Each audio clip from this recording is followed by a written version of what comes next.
عليكم ورحمة الله وبركاته. إن الحمد لله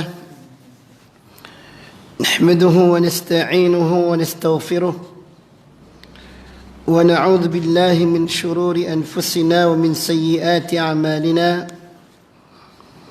من يهده الله فلا مضل له ومن يضلل فلا هادي له. أشهد أن لا إله إلا الله وحده لا شريك له وأشهد أن محمدا عبده ورسوله. اللهم صل وسلم وبارك على نبينا محمد وعلى آله وصحبه ومن تبعهم بإحسان إلى يوم الدين. أما بعد. إخواني في الله rahimani wa rahimakumullah. Alhamdulillah, puji syukur kita panjatkan kepada Allah karena hanya dengan semata-mata pertolongannya, dengan inayahnya atau perlindungannya kepada kita, dengan karunia-Nya semata kita masih bisa menghirupkan diri kita pada udara yang segar pagi sekarang ini, bisa mendapatkan sedikit waktu untuk lebih meningkatkan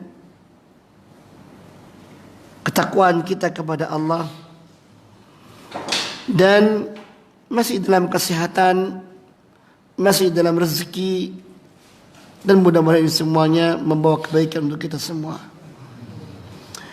Ikhwani fillah rahimani wa rahimakumullah. Tidak ada sesuatu yang istimewa pada pertemuan kali ini sebenarnya dalam mengisi kajian perdana kita. Iya. Ini sebenarnya jadwal kita adalah membahas kitab Al-Kabair. Tetapi karena ini pekan yang kelima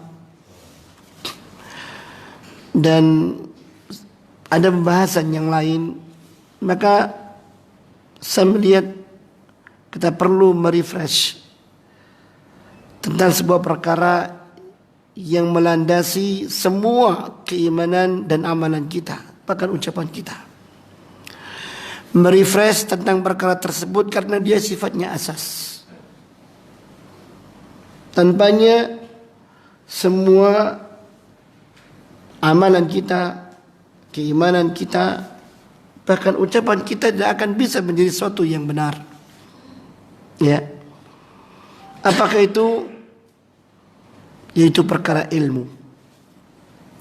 Maka dari itu, kemarin saya sampaikan kepada panitia, mungkin ini tema yang tepat, yaitu tentang urgensi ilmu, terutama di era pandemi seperti sekarang ini. Kita khawatirkan ilmu ini walaupun kita miliki, namun kita tidak berpandangan dengannya. Ilmu ini walaupun kita ketahui, namun kadang-kadang kita acuh terhadapnya. Berapa banyak orang-orang punya ilmu, namun hilang ilmu itu karena sesuatu yang ada dalam hatinya. Anta al-ghulu, berlebih-lebihan. Anta al-hasad, yaitu karena kedengkian, atau hal yang lain yang menutupi manusia itu dari ilmu. Maka dari itu ikhwani fillah rahimani wa rahimakumullah, melihat pula apa yang terjadi di kalangan kawan-kawan, saya melihat perkara ini untuk lebih ditingkatkan lagi tentang urgensi ilmu ini di era pandemi, agar kita bisa melihat dan melihat sesuatu itu dengan jelas. Yang kedua, kita bisa lebih memberikan sifat tarahum, saling mengasihi, menyayangi kepada saudara-saudara kita yang lainnya. Karena tidak mustahil dengan semakin berjalannya pandemi ini yang tidak bisa dielakkan kapan waktunya, apa yang tadinya kita istiqamah di atasnya terkikis. Apa yang tadinya kita memiliki kepedulian dan kasih sayang terkikis. Satu contoh, ketika pandemi ini melanda di awal kali, muncul sifat empati kita besar. Kita sigap, kita siap untuk terus membuat donasi, memberikan bantuan kepada mereka yang terpukul. Namun itu hanya luapan sesaat. Padahal pukulan pandemi ini semakin lama semakin mencekik.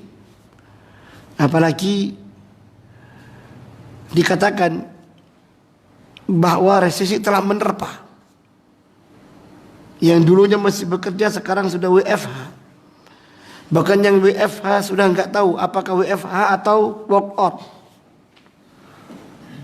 PHK atau semacamnya. Nah ini seharusnya lebih kita matangkan, lebih kita munculkan kembali.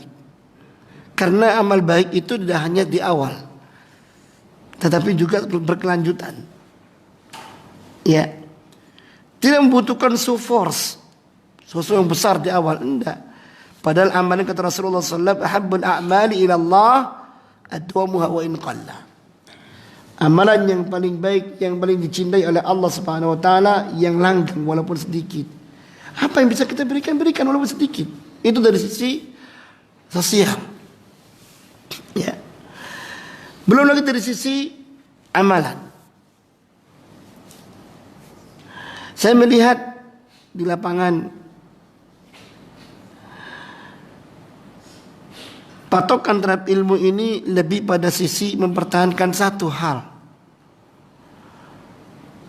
tidak pada keluasan ilmu itu sendiri.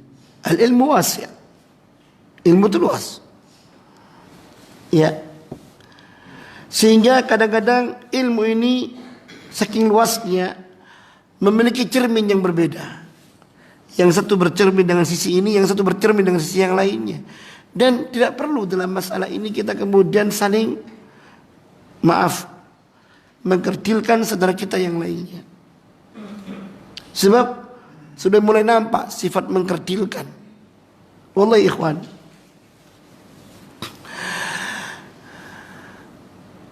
kalau kita belajar fikih, yang tadinya kita mungkin terhadap masalah fikih itu sempit, artinya kita kurang banyak melihat perbedaan. Kita mungkin akan menganggap diri kita paling lurus dan orang lain salah. Tetapi kalau kita perdalam masalah fikih itu, wallahi kita seperti semakin bodoh, malah seperti nggak paham sama sekali, malah seperti nggak berani untuk kemudian menjustis yang lainnya bahwasanya mereka tidak di atas sunnah.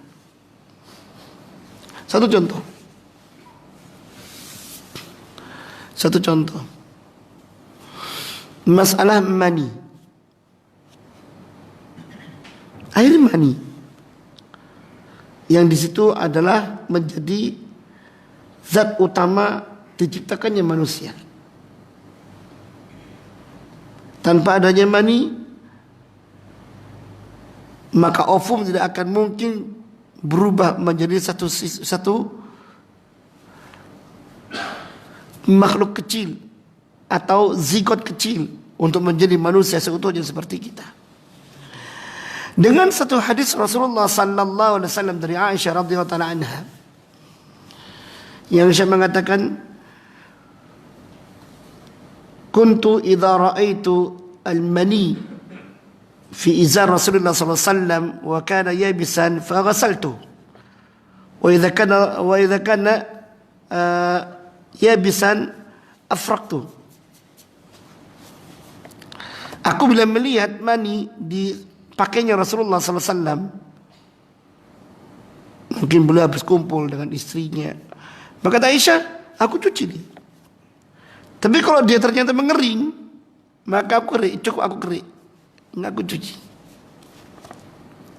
Ini Aisyah. Dan Rasulullah memahami, dan Rasulullah mengetahui masalah itu. Tapi apa yang terjadi? Bagaimana hukum maninya ini? Aisyah hanya menjelaskan apa yang dia dapati. Tapi apa yang terjadi pada pemahaman sahabat terhadap apa ucapan yang menjadi ucapan Aisyah ini, mereka berselisih pendapat. Ada yang mengatakan mani itu najis, ada yang mengatakan mani itu tidak najis. Tapi apa yang terjadi? Apakah mereka kemudian saling cakar, saling menohok? Katakanlah mungkin yang jadi imam itu berpendapat mani enggak najis, yang makmum berpendapat mani itu najis. Lalu kemudian makmum mengatakan pada imam, Anda enggak sah menjadi imam. Ya, lo kenapa? Itu di tubuh Andi, pakaian beberapa pakaian Anda ada bekas-bekas. Zaman dulu enggak seperti sekarang. Kita punya pakaian banyak, ada berapa setel di lemari. Ya, sekarang pakaian ini nanti tampil lagi tempat yang lain pakaiannya beda lagi. Zaman dulu enggak seperti itu.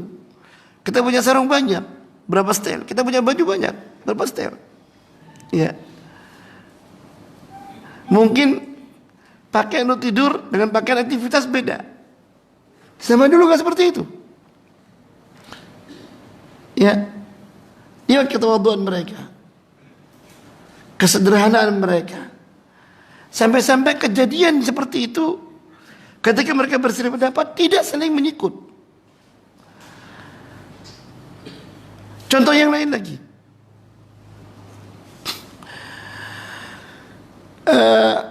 Ketika perang Badar.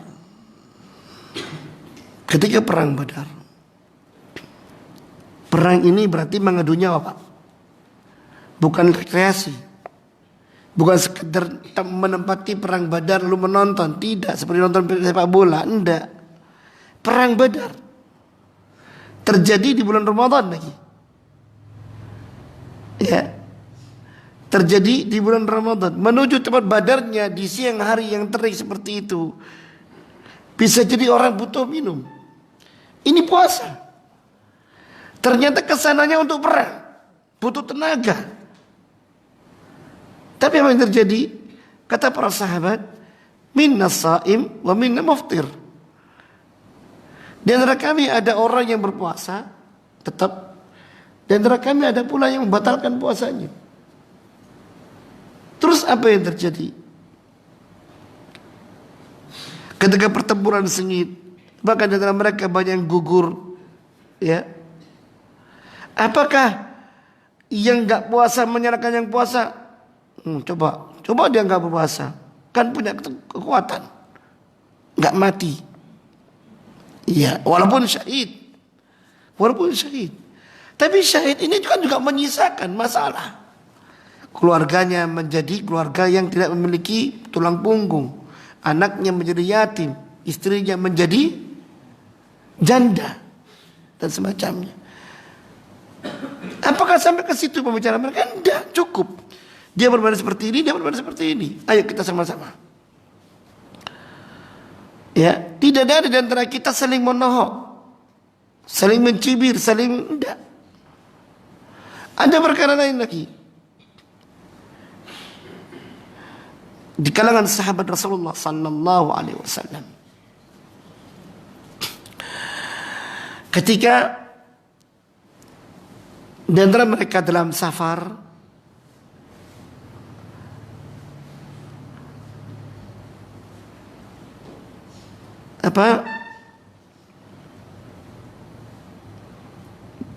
tiba waktunya salat, dan safar mereka bukan seperti sekarang kita. Ya, setiap jalan pasti ada tempat untuk mampir, katakanlah masjid, pom bensin, atau mungkin minimarket yang kita bisa numpang di sana, numpang untuk beli air atau mungkin buang hajat. Ya, di sana enggak waktu itu. Ketika mereka tiba waktunya salat, mereka bingung menentukan, kita ni harus cari air atau air yang kita miliki ini kita gunakan wudhu atau kita tayamum. Diputuskan akan tayamum. Ya. Diputuskan tayamum. Bahkan dalam riwayat-riwayat yang lain ada pula sahabat itu yang mereka ihtilam. Mimpi basah. Enggak punya air, akhirnya gulung-gulung di gurun pasir. Ya.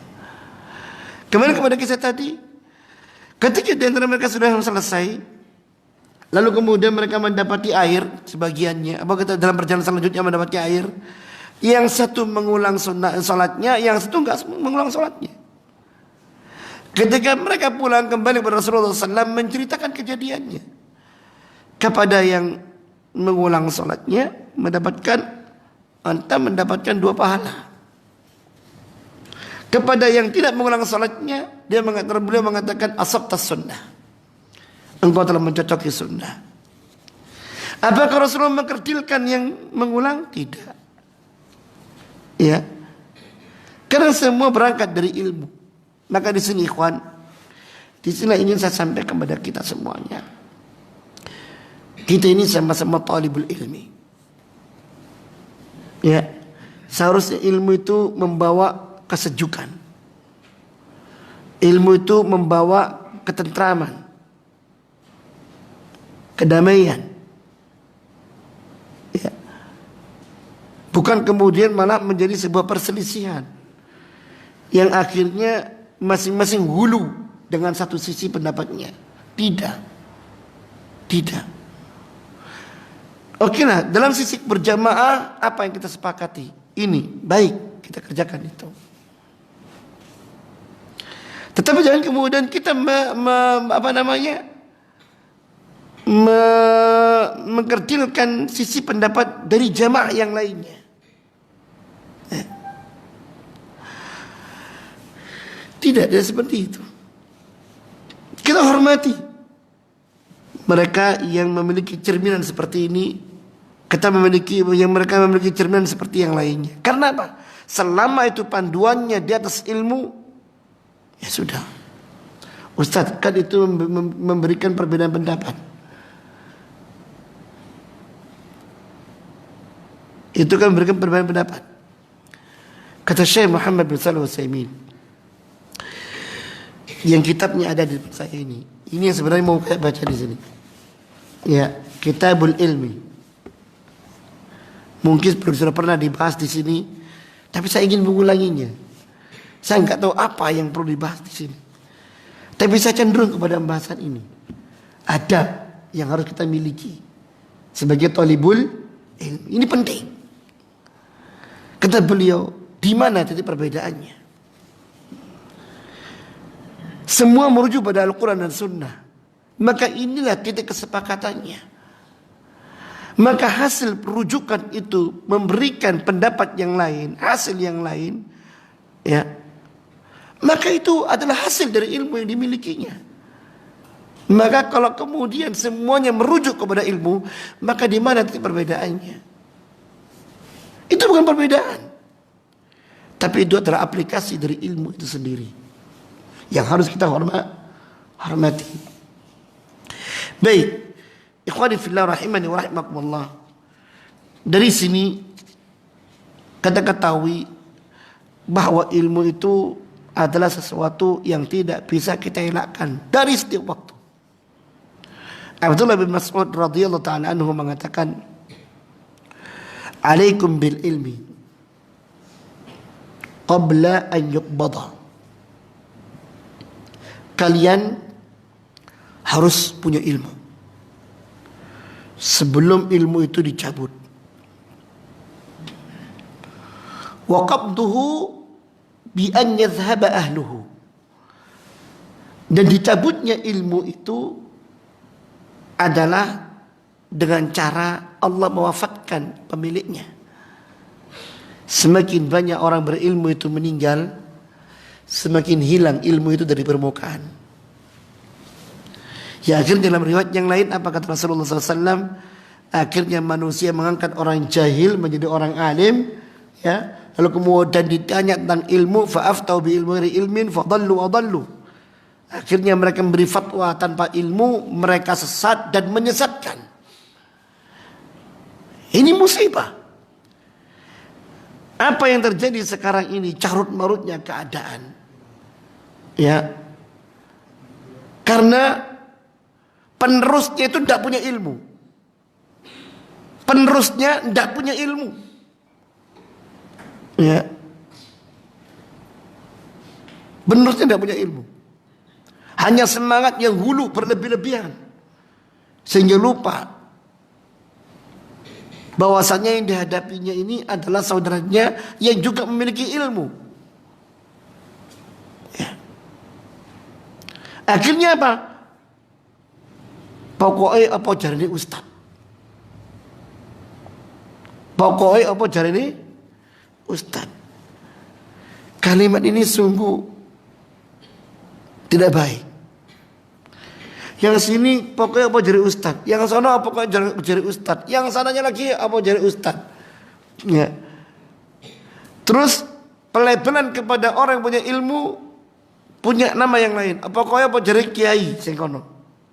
Yang sananya lagi pokoknya apa katanya Habib. Jadi apa? Makanya kata Abdullah bin Mas'ud, "Alaikum bil ilmi qabla an yuqtada." Kalian harus punya ilmu sebelum ilmu itu dicabut. Dan dicabutnya ilmu itu dengan dimatikannya orang yang punya ilmu. Ya. Di sini ada rak. Ada yang berbahasa Indonesia, ada yang berbahasa Arab. Ya. Yang belajar di sini semuanya kena kewajiban. Ustaz, saya mahasiswa. Tidak ada salahnya. Mahasiswa juga paham kitab kuning. Berapa banyak didikan sini mahasiswa-mahasiswa melanjutkan studinya sampai ke negeri Arab sana, sampai doktor. Ya. Tidak ada salahnya. Ada menguasai berbagai macam disiplin ilmu, karunia Allah Ta'ala. Anda bisa mensinergikan. Anda bisa mengkombinasikan apa yang tidak bisa disinergikan oleh yang lainnya. Ya. Bahkan ilmu dunia ini bisa Anda sorot dengan ilmu akhirat Anda, dengan ilmu agama Anda yang lebih kuat lagi. Yang mungkin pendapat Anda jauh lebih kuat daripada pendapat yang lainnya. Bukankah Allah mengatakan, "Fas'alu ahla dzikri in kuntum la ta'lamun." Tanyailah orang-orang yang punya ilmu kalau Anda enggak mengetahui. Ya. Kemudian manusia mungkin sebagian mengatakan ada pada hartanya, ada pada jabatannya. Tidak. Berapa harta dan jabatan itu justru mengkerdilkan dirinya di tengah umat. Mengkerdilkan dirinya di tengah umat. Bila dia tidak berpatokan pada ilmu. Ya. Makanya benar kata Imam Syafi'i, "Ra'aitul ilma sahibuhu karim, walau waladathu aba'u li'am." Aku melihat ilmu itu setiap pemiliknya pasti orang mulia. Walaupun dia terlahir dari seorang bapak yang durjana. Walaupun dia terlahir dari bapak yang durjana. Tapi karena dia punya ilmu, orang memuliakannya. Orang memuliakannya. Bapaknya terhina. Mungkin amalannya amalan yang menghinakan. Tapi ternyata anaknya berbeda. Ya, Allah muliakan orang itu dengan ilmunya. Allah muliakan. Ya. Bapaknya orang yang paling dilaknat oleh Allah Ta'ala. Tapi anaknya menjadi manusia yang paling sayang oleh Allah Subhanahu Wa Ta'ala. Karena ilmu yang dimilikinya. Kisah-kisah Nabi-Nabi terdahulu pun juga memberikan contoh masalah ini. Azar, bapaknya Nabi Allah Ibrahim, itu dilaknat sama Allah Ta'ala. Tapi Allah mengangkat Nabi Allah Ibrahim menjadi Khalilullah. Ya. Sampai-sampai kata Imam Syafi'i mengatakan, "Laulal ilmu ma sa'idat rijal, wala ulil fil halal wala haram. Kalau bukan karena ilmu, mustahil manusia itu bisa berbahagia.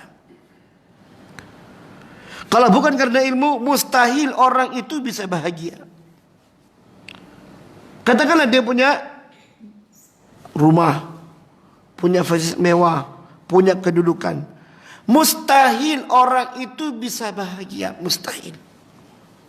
Mustahil. Karena apa? Kebahagiaan itu ada pada ilmu. Laulal ilmu ma sa'idat rijal. Kalau bukan karena ilmu, orang mustahil bisa bahagia. Yang selanjutnya, wala urifal halal walal haram. Dan kalau bukan karena ilmu, mustahil yang namanya halal haram bisa dikenal. Antum lihat Syekhul Islam Ibnu Taimiyah, ilmunya tidak habis-habis dibahas. Ya, ilmunya tidak habis-habis dibahas. Hasil dari ilmunya berupa pemikirannya, pendapatnya tidak habis-habis dibahas. Di zamannya dia dihinakan, dipenjarakan, mati di penjara. Tapi dalam penjara dia mendapatkan kenikmatan. Fisik boleh tersakiti oleh ruangan yang sempit dan pengap, tetapi itu enggak menyentuh jiwanya. Dia merasakan kebahagiaannya, dia merasakan kenikmatannya walaupun mati dalam penjara. Sampai-sampai Al-Imam Ibnu Qayyim Al-Jauziyah, muridnya sendiri, kami adalah orang-orang yang bebas merdeka, tapi kami bila merasakan himpitan dunia sehingga kami mencari penawarnya, kami mendatangi guru kami Al-Imam Ibnu Taimiyah di penjara. Kami duduk bersamanya, kami berbincang-bincang tentang ilmu, kami berbincang-bincang tentang obatnya kesempitan hati ini. Kami mendapatkannya di sisi beliau, sehingga kami kemudian bisa menghadapi dunia dengan hati yang lapang. Masya Allah. Orang yang bebas merdeka, punya ilmu. Al-Imam Ibnu Qayyim Al-Jauziyah, Anda kurang tahu. Anda tahu Al-Imam muridnya Al-Imam Ibnu Taimiyah, yang berkatakan andai kata Imam Ibnu Taimiyah enggak punya murid kecuali Ibnu Qayyim Al-Jauziyah cukup sudah. Apa yang kata beliau? Kalau seandainya kami mendapatkan kesempitan dunia, sumpek dunia ini membuat kami sumpek, enggak bergairah, futur, kami cari obatnya kepada orang yang di penjara, yang dunia menghempitkannya. Kami bercakap-cakap dengan guru kami berbincang-bincang, tukar pendapat, berbicara tentang keindahan ilmu. Kami kemudian mendapatkan obatnya, penawarnya, kami keluar lagi, memiliki semangat menghadapi dunia. Orang yang bebas kurang bahagia, tapi yang di penjara berbahagia. Ya. Bahkan sekian ratus tahun meninggalnya, ternyata ilmunya masih segar, kita terus mendapatkannya. Bahkan kalangan akademisi pun, mereka untuk mendapatkan gelar tidak akan lepas dari pendapatnya Al-Imam Ibnu Taimiyah dalam ilmu akademisinya. Ilmu, ikhwan. Maka kata Al-Imam, kata Abdullah bin Mas'ud tadi, alaikum bil ilmi qabla an yuqbada wa qabduhu bi an yadhhaba ahluhu. Kalian harus punya ilmu sebelum ilmu itu dicabut oleh Allah Ta'ala. Belajarlah maksudnya. Yang dimaksud ilmu di sini kata Al-Imam Syafi'i, al-ilmu ma qala fihi haddathana wa ma siwa dhaka wiswasu syayatin. Ilmu itu adalah apa yang diucapkan oleh Allah dan apa yang diucapkan oleh Rasulullah SAW. Ada firman Allah, qala Allah Ta'ala ala haddathana, yaitu Rasulullah SAW bersabda selanjutnya. Adapun selain itu adalah waswas dari syaitan, bisa jadi. Karena sumber ilmu itu dalam masyarakat syar'i dua, Al-Quran dan Sunnah. Ya. Sehingga kembali pada Abdullah bin Mas'ud, alaikum bil ilmi. Wajib kalian menuntut ilmu sebelum dia dicabut. Wa qabduhu bi an yadhhaba ahluh. Dicabutnya ilmu itu dengan dimatikannya orang yang punya ilmu. Wa alaikum bil ilmi, lagi beliau mengatakan, kalian tetap harus perhatikan itu ilmu, karena kalian punya itu. Harus punya. Kenapa? Fa innakum satajidun aqwaman yaz'umuna annahum yad'unakum ila kitabillah wa qad nabathu wara'a dhuhurihim. Karena kalian pasti suatu saat akan bertemu dengan kaum yang mereka menyangka mereka mengajak kalian kepada kitabullah dan sunnah, padahal mereka telah membuang kitabullah dan sunnah itu ke balik punggung mereka. Oh ya, sebelum beliau mengatakan seperti itu, beliau mengatakan lagi, alaikum bil ilmi fa innakum la tadaruna mata taftaqiruna ilaihi. Kalian punya ilmu, karena kalian enggak tahu kapan butuhnya kalian itu punya ilmu. Maka itu berbekal. Sedia payung sebelum hujan, kata orang. Itu sedia ilmu sebelum ada masalah. Sedia ilmu sebelum ada masalah. Ketika masalah itu ada di hadapan kita, langsung kita punya jawabannya. Itu kata beliau. Dan kalian punya ilmu karena kalian akan mendapati kaum yang mereka menyangka mereka itu mengajak kalian kepada kitabullah, padahal mereka telah melemparnya di balik punggung kalian. Lalu kata beliau lagi, wa iyyakum watabaddu, awas kalian jangan berbuat bid'ah. Wa iyyakum watanattu, awas kalian jangan berlebih-lebihan. Wa iyyakum ta'ammuk, awas kalian jangan, ya hampir mirip dengan tanattu. Ta'ammuk itu apa yang sudah jelas kali lagi seperti kurang jelas. Kenapa ya? Hati-hati. Yang jelas, wa alaikum bil atiq. Yang harus kalian lakukan adalah kalian berpegang teguh dengan apa yang telah diwariskan kepada kalian oleh generasi sebelumnya. Itu para sahabat.